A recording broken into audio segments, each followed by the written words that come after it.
ಮೂರು ರಾಜ್ಯಗಳ ಪ್ರವಾಸದಲ್ಲಿರುವ ಉಪರಾಷ್ಟ್ರಪತಿ ಸಿಪಿ ರಾಧಾಕೃಷ್ಣನ್ ಇಂದು ರಾಜ್ಯದ ಶ್ರೀ ಕ್ಷೇತ್ರ ಧರ್ಮಸ್ಥಳಕ್ಕೆ ಭೇಟಿ ನೀಡಲಿದ್ದು ಬೆಳ್ತಂಗಡಿಯ ಸಿರಿ ಕೈಗಾರಿಕಾ ಪಾರ್ಕ್ ಉದ್ಘಾಟಿಸಲಿದ್ದಾರೆ.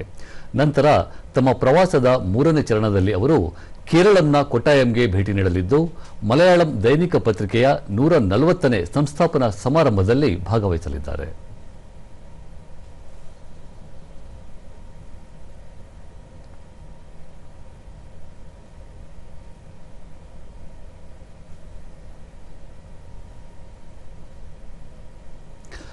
ಇದಕ್ಕೂ ಮುನ್ನ ನಿನ್ನೆ ಅವರು ಗೋವಾದ ಪಣಜಿಯಲ್ಲಿರುವ ಸಿಎಸ್ಐಆರ್ ರಾಷ್ಟ್ರೀಯ ಸಾಗರಶಾಸ್ತ್ರ ಸಂಸ್ಥೆಯ ಕಾರ್ಯಕ್ರಮದಲ್ಲಿ ಉಪರಾಷ್ಟ್ರಪತಿ ಸಿಪಿ ರಾಧಾಕೃಷ್ಣನ್ ಭಾಗಿಯಾಗಿದ್ದರು.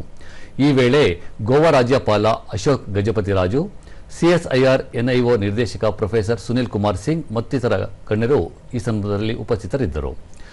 ಬಳಿಕ ಸಿಪಿ ರಾಧಾಕೃಷ್ಣನ್ ಸುಮಾರು 6 ದಶಕಗಳಿಂದ ಸಿಎಸ್ಐಆರ್ ಎನ್ಐಒ ಸಂಸ್ಥೆಯು ಭಾರತದ ಪ್ರಮುಖ ವೈಜ್ಞಾನಿಕ ಸಂಸ್ಥೆಗಳಲ್ಲಿ ಒಂದಾಗಿ ಬೆಳೆದಿದೆ. ನಾವೀನ್ಯತೆ ಮತ್ತು ಪರಿಶೋಧನೆಯ ಮೂಲಕ ಭಾರತವು ಹೆಚ್ಚು ಸ್ವಾವಲಂಬಿಯಾಗಿ ಹೊರಹೊಮ್ಮುತ್ತಿದೆ. ಭವಿಷ್ಯದ ಸವಾಲುಗಳನ್ನು ಸಮರ್ಥವಾಗಿ ಎದುರಿಸಲು ಸಂಸ್ಥೆ ಸಹಾಯ ಮಾಡುತ್ತಿದೆ ಎಂದು ಹೇಳಿದರು.